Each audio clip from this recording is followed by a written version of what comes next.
Welcome to the Underdog Sniper Podcast. This is episode 51. My name's MGCovers. Greatly appreciate you tuning into the podcast. This podcast will be different than most podcasts. As you can see, this background is completely different. I'm at my new home here in the Dominican Republic, which is where I'm going to be living full time for now. It may change later on, but this is going to be home for now. And we're going to talk about how you can use your sports betting income to fund your lifestyle in another country much easier than you could somewhere in the West, like the United States and Canada. I'm also going to review Major League Baseball. I obviously started early and had a ton of success, so we will show you that. And then we'll talk about, again, what's going to dominate the majority of this podcast is using sports betting income to move abroad. And I'll give you some actual realistic numbers. All right, so let's dive into Major League Baseball. I just did a screenshot of my numbers here. If you're new, we've had two very successful Major League Baseball seasons the last 2 years. And what's wild is it's March the 31st. So it's not even April 1st. The last 2 years, we did not start wagering until after May the 5th. May the 5th. And then last year we hit 34 units. That model peaked at 53 units. The year before that, again, starting after May the 5th, I used the one to get like 30 days of data. We had 47 units. So this year we've actually started wagering. If you follow me on Instagram or listen to the podcast, we ran the model way early for spring training. Totals model was profitable and sides were profitable as well. We've started actually wagering here live the last couple of days. I took Saturday off, but you can see there our record right now. This is Major League Baseball year to date, including preseason, 14-11. 2 pushes. So we've had 27 total wagers, wagered very conservative, only $269 per wager is what we're averaging. Had a lot of $100 wagers per game. And that gives us a profit of roughly $1,308, a 15% ROI, which is really good. And check out that closing line value at 0.1%. And that's generally wagering extremely late. So the model has had a ton of success in spring training and super excited about that. What I'm doing now, just to let you know, I'm taking the data from spring training and slowly merging that with the data that comes out each day, year-to-date data for Major League Baseball. So it's skewed more towards, we're using more data from spring training than we are the Major League Baseball season, because most teams have only played 3 games. I think a couple teams have played 4 games, but the overwhelming majority of teams have played 3. So we'll decrease the spring training data and gradually add more data from the regular season. But I'm super pleased with this model, and it's very exciting. I think we can have an extremely profitable year for baseball. Also, I stopped posting lines for totals. It was very difficult without getting in too much detail and revealing how I'm calculating totals. It was just too difficult to do it. And I think we're going to need to make some adjustments. I already went with my stat model, went over that with my stat model client, because we're going to have to use a different way we factoring it. Totals lines have come down significantly. So the way we were factoring it in the preseason, we had a ton of overplays, and you've seen a lot of unders hit here to start the Major League Baseball season, which is normal. And so I think we're going to have to make some adjustments in how we calculate it. We're not going to change the model, just how we factor in our line to create our line. So I think it needs to be adjusted to where it's going to show lower totals. So that we do have an overplay, we know it's a quote legit overplay. So I'll probably have that once teams have a couple weeks of data. So you're probably looking at, maybe like April 10th, I think is 2 weeks, because the Major League Baseball season opened on the 27th. That's right. So yeah, so this Thursday will be 1 week. April 10th will be 2 weeks. And so at that point, we'll be rock and roll, and we'll be using data exclusively from the regular season. So there'll be no spring training data involved in that. But anyway, a great start to Major League Baseball season, and super stoked about that as well. Tell a little bit about my story, my personal story. I've always been a frugal individual and always lived way below my means, extremely conservative, extremely fiscally responsible, always believed in not having any debt, and saved a lot of money, and always wanted to live a quote frugal lifestyle. Moving abroad allows you to do that. Now, what I'm going to talk about here in the next 10 minutes, I guess, is about how you can use sports betting income to fund your lifestyle overseas. Now, I think the big problem in America right now is just generally cost of living. Patrick Bet David posted something that said that more people are behind on their mortgage payments right now than have ever been in the history of the United States. I mean, there's more people late on mortgage payments right now than any other time in the history of the United States. And that's a very alarming fact. The problem is, and there's numerous reasons why this is, but the cost of living in the United States or in the West, I'm saying Canada and that as well, is extremely high, and it's extremely difficult to quote make a living. Now, the great thing about sports betting is it's a very easy business to start, right? So you technically don't need a license. You just have to have, more importantly, a way to get money down. There are a lot of different ways to do that. A lot of people use a mover. You have, obviously a sports book. If you live in a state where it's legal, obviously you can use that book. But of course, there are movers, and basically a mover is somebody that gets money down on games for you. And then when I first started, it was actually called a runner, meaning you actually had a person physically in a place. And when I started, the only place you could wager in the United States was Las Vegas. So you had to have a runner to get money down on games, or wager offshore, which I did as well. So, but the point is, the big point here is you can move abroad and live very comfortably. Depending on the nation, you can live a local lifestyle. Now, not American lifestyle. I'm saying you can live a local lifestyle, depending on what country you live, anywhere from 1,000 a month all the way to probably like 3,000 a month. Because I think once you get beyond 3,000, there's a lot of places in America where you can live probably even 3,000 a month.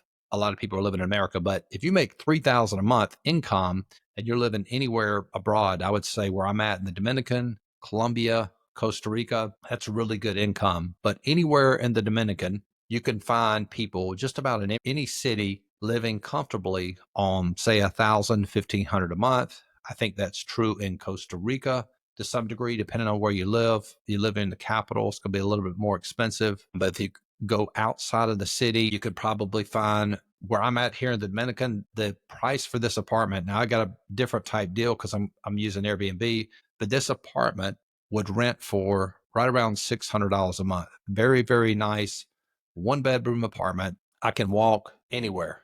I can walk to the supermarket. Supermarket's 10 minutes away. There's probably 30 different restaurants that I can visit. There's a pharmacy here.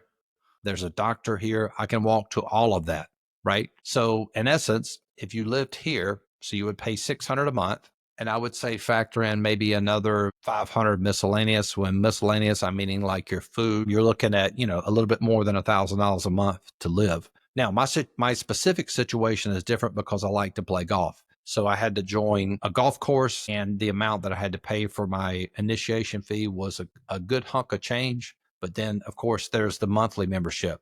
I'm actually looking at here, and I've actually added it up. My actual expenses, and I'm going to tie this into sports betting in a second.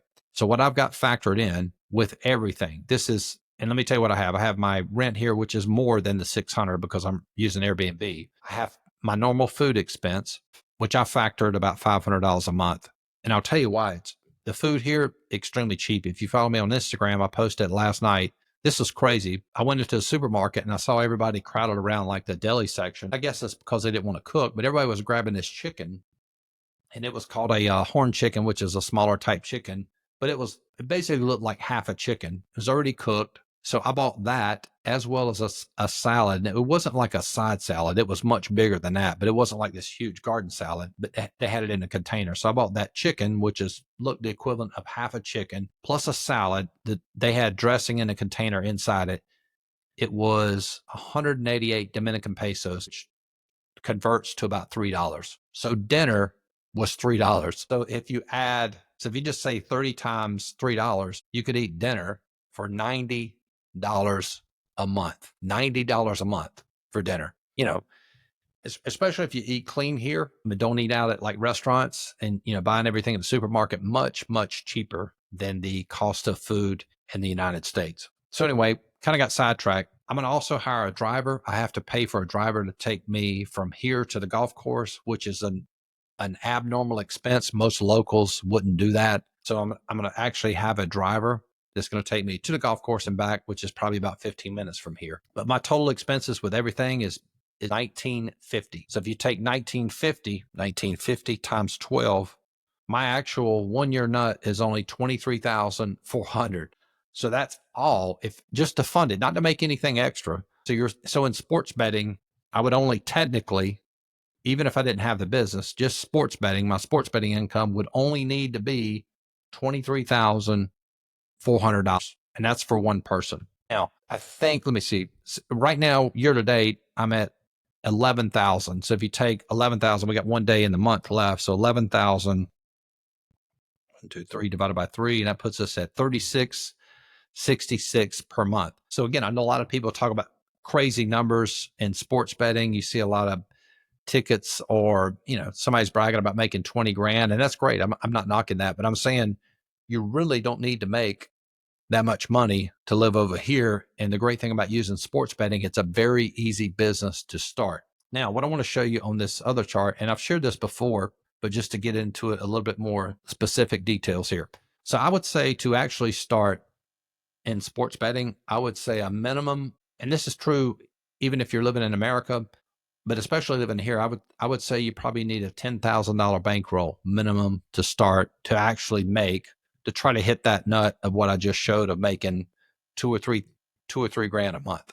Because at a $10,000 bankroll, you would wager no more than 10% of that per day. So meaning if you had 5 plays, if you had 3 plays, 2 plays, whatever, the max you would put at risk would be $1,000. So that if you lost, the max you're losing is only 10% of your bankroll. And if you look down here, this 30,000 figure, so if you're wagering $1,000 per day, so in 30 days, you're basically putting $30,000 at risk. Now, at a 5% ROI, you would net out $1,500 a month. At a 10% ROI, which I think is very realistic, you would make $3,000 a month. So that first example for me personally, showing you that the nut would be $1,950 per month. So 3,000 would more than cover that. And then you would have basically $1,000 per month net extra you could use for miscellaneous savings, investing, whatever you wanted to do. But the point is also too, this would be very difficult to do. Nobody can live in America on $2,000 a month. There's just nowhere that you can live. And I think what you're going to see in years to come, and I think this is why sports betting is a great business opportunity for anybody that's willing to put in the work, is because I think what you're going to see is a partial collapse of the American economy, to the point to where businesses are going to get rid of anybody that they can get rid of. They're going to get rid of. And you've seen this in retail. You've seen all these retail stores that have closed, a ton of restaurants. Hooters filed bankruptcy, just about Red Lobster filed bankruptcy. People just don't have enough money to eat out. And so regardless of where you're working, you're going to be affected by this to some degree. And I think it's just the direction that companies are going to go. You look at AI, you look at technology, and I think in the future, companies are just going to operate on a much, much smaller payroll. So you might be watching this video, you might be one of those affected to the point to where you're going to have to end up doing something else. And maybe you're 40 years old, maybe you're 50 years old, or maybe even if you're 25, doesn't matter. You don't have the luxury or don't have the money to go back to school to learn a trade. And I don't recommend anybody going to college. I think that's another difficult endeavor, because there's just not a lot of degrees that actually pay off. Meaning you get a 4-year degree and you can actually use that. Maybe something like nursing. My oldest daughter's a nurse. That was a great investment. Boom. Went to school to study to be a nurse, came out, was making great money, and she's basically, quote, set for life. But I think you can apply that same type concept to sports betting. So right now, you could know absolutely nothing about sports betting, learn this business, a lot of different ways to learn it. Obviously, you can subscribe to my service. I have a stat model coaching program. You can learn to build models. And I think that's very important, because the sports betting business now is very different than it was when I started, 12 years ago. It's changed. The original football model I used was profit. I changed it last year, but 2 years ago it was not profitable. That was the first year we had a losing season ever in NFL. The sport changed, had to adjust the model. It was profitable this year. Baseball 3 years ago, we got crushed. So I had to study and learn and build a new model. It's been profitable the last 2 years, and hopefully will be profitable this year. NBA, I changed that model. NCAA basketball, I changed that model. So if you are going to get into this business, I do believe it's very important to learn the fundamentals and learn how to build models and how to adjust models. And that's why I offer the stat model coaching business. And there's also a link in the description of this video if you want to sign up. We have a waiting list, and we're getting ready to probably start taking on some more clients as soon as I finish up with this first batch here. So I think next couple of weeks, I'll send out another email for people that want to sign up for that service. But again, if you learn that business and maybe you do still have a job, so while you're still at your regular job, you can start learning this business. And if you want to do something like what I did, move over abroad, you can save up. And I would say, 10,000 is what you need for sports betting. And then as far as like income you would need to live over here, I think you would have to assess your risk. And I would say probably you would want to have at least half a year paid to be comfortable. I mean, you could have less, you could have 2 months saved. So, if your expenses are running, say 1,500 a month, roughly times 6, that would be 9 grand. So 9 grand plus your 10 grand in sports betting, you need roughly 20 grand. And I like being realistic and showing you this as rather than just to try to promote something that I don't think is like quote legit. But anyway, that's basically it. So I am personally super excited. Culturally, this fits in with my lifestyle. Everything here is extremely laid back. It seems like in America, everything moves fast. People talk fast. People move fast. They're not polite. Whereas everything here is extremely slow, which I like, which helps with the stress. And I'm super excited about it.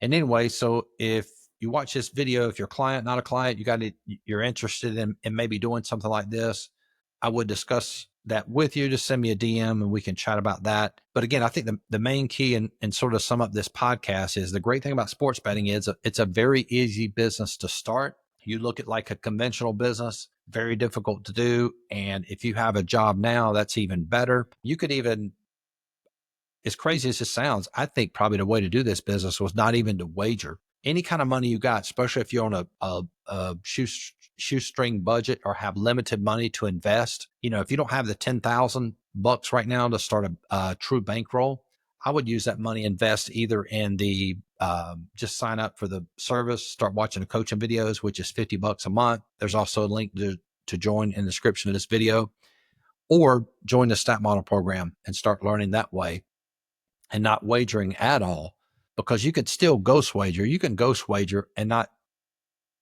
risk. You can risk $0 and still assess your ability as a handicapper to know if you're, building good models, making good wagers, etc. So anyway, this concludes episode 51. Greatly appreciate you guys tuning in, and talk to you guys throughout the week. Peace.